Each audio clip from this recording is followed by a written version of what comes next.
Welcome to SKG learning academy. आज आहे 28 February 2024। आजच्या दिवसाचे जे काही महत्त्वाचे चालू घडामोडीचे क्वेश्चन्स असणार आहेत ते आपण डिस्कस करणार आहोत। त्या अगोदर आपल्या चॅनलवर जर पहिल्यांदा आला असाल चॅनलला सबस्क्राईब करा, व्हिडिओ जर आवडला तर व्हिडिओला लाईक करा। अशाच प्रकारचे रोजचे रोज चालू घडामोडीचे सेशन आपल्या चॅनलवर घेऊन येत असतो। चला तर आजच्या सेशनला सुरुवात करूया। आजचा पहिला प्रश्न आहे, इस्रोने नुकताच गगनयान मिशनसाठी किती अंतराळवीरांची निवड केली आहे? प्रश्नाचं योग्य उत्तर आहे ऑप्शन क्रमांक बी 4 अंतराळवीरांची आगामी गगनयान या मिशनसाठी इस्रोने नुकताच निवड ही केलेली आहे। तर group captain Prashant Balakrishnan Nair, group captain Ajit Krishnan, group captain Angad Pratap आणि विंग कमांडर शुभांशु शुक्ला या चौघांची इस्रोने आगामी मिशन गगनयानकरिता निवड केलेली आहे। भारताचं हे पहिलंच मानवरहित मिशन असणार आहे। निवड करण्यात आलेले चारही अंतराळवीर हे बंगळुरूमधील इंडियन एअरफोर्सच्या एअरक्राफ्ट आणि सिस्टीम टेस्टिंग एस्टॅब्लिशमेंटचे टेस्ट पायलट आहेत।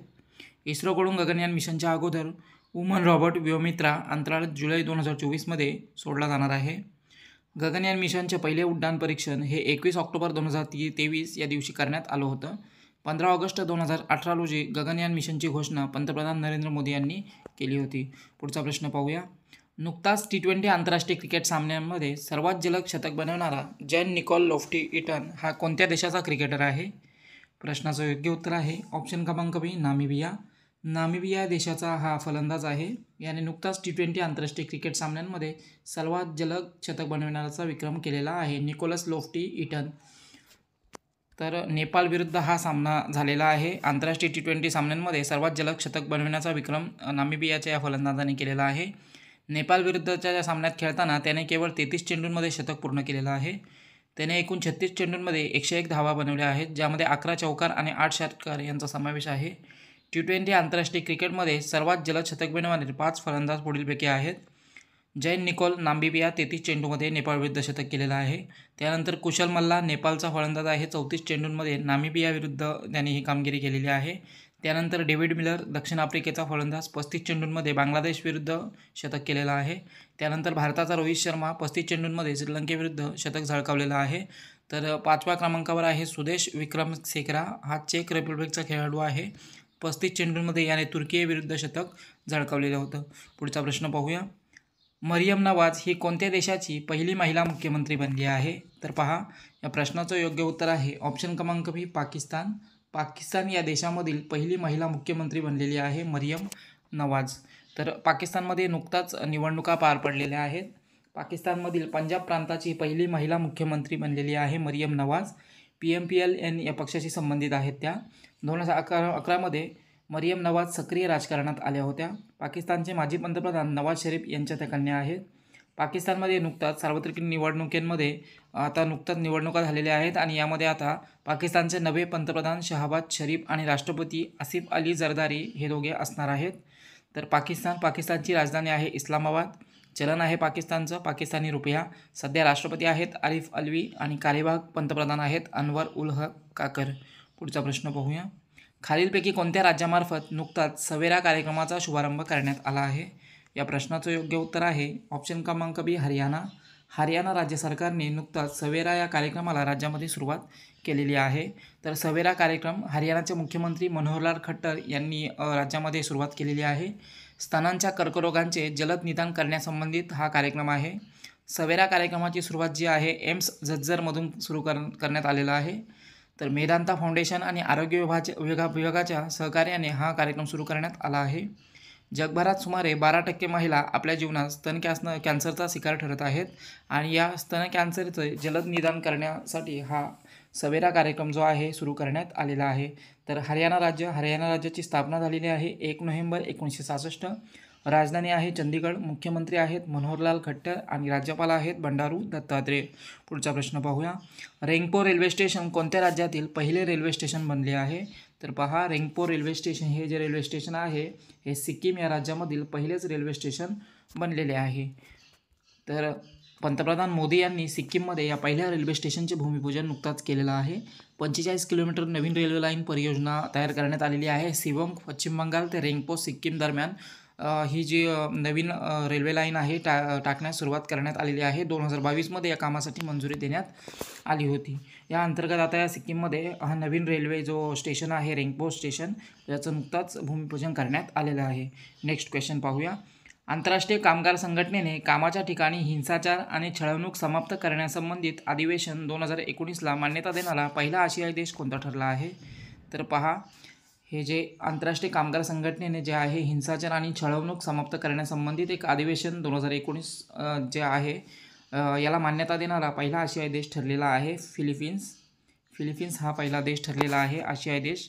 तर आंतरराष्ट्रीय कामगार संघटनेने घोषित केल्यानुसार हिंसा आणि छळवणूक अधिवेशन 2019ला मान्यता देणारा पहिला आशियाई देश ठरला.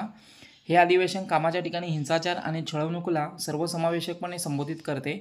जागतिक स्तरावर सुरक्षित आणि आदरयुक्त कामाचे वातावरण सुनिश्चित करण्याच्या दिशेने एक महत्त्वपूर्ण पाऊल म्हणून हिंसा आणि छळवणूक अधिवेशन 2019ला पाहिलं जातं. आत्तापर्यंत जगातील 37 देशांनी या अधिवेशनाला मान्यता दिलेली आहे. पुढचा प्रश्न पाहूया. नुकताच कोणत्या देशांमधील संपूर्ण मंत्रिमंडळाने पंतप्रधानांसहित राजीनामा दिला आहे? तर या प्रश्नाचं योग्य उत्तर आहे ऑप्शन क्रमांक ए फिलिस्तीन देशाचे पंतप्रधान यांनी संपूर्ण मंत्रिमंडळासह आपल्या पदाचा राजीनामा दिलेला आहे. तर फिलिस्तीन पंतप्रधान आहेत मोहम्मद सातायह आणि यांनी त्यांच्या पूर्ण मंत्रिमंडळासह राजीनामा दिलेला आहे. त्यांनी राष्ट्रपती महमूद अब्बास यांच्याकडे राजीनामा सोपवलेला आहे. इस्रायल आणि हमासमध्ये सुरू असलेल्या युद्धाच्या पार्श्वभूमीवर हा राजीनामा दिला गेला आहे. पुढचा प्रश्न पाहूया. कोणत्या राज्यामधील कानपूर देहात येथे 50 मेगावॅट क्षमतेच्या गुजराई सोलर पॉवर स्टेशनचे उद्घाटन करण्यात आलं आहे?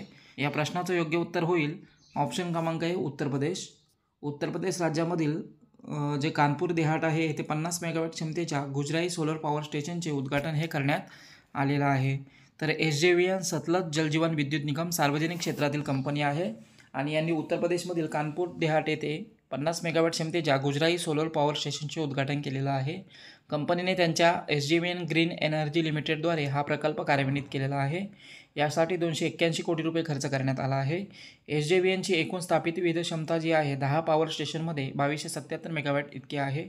गुजराई सोलर पॉवर स्टेशनच्या माध्यमामधून पहिल्या वर्षी 107 दशलक्ष युनिट्सची ऊर्जेची निर्मिती अपेक्षित आहे.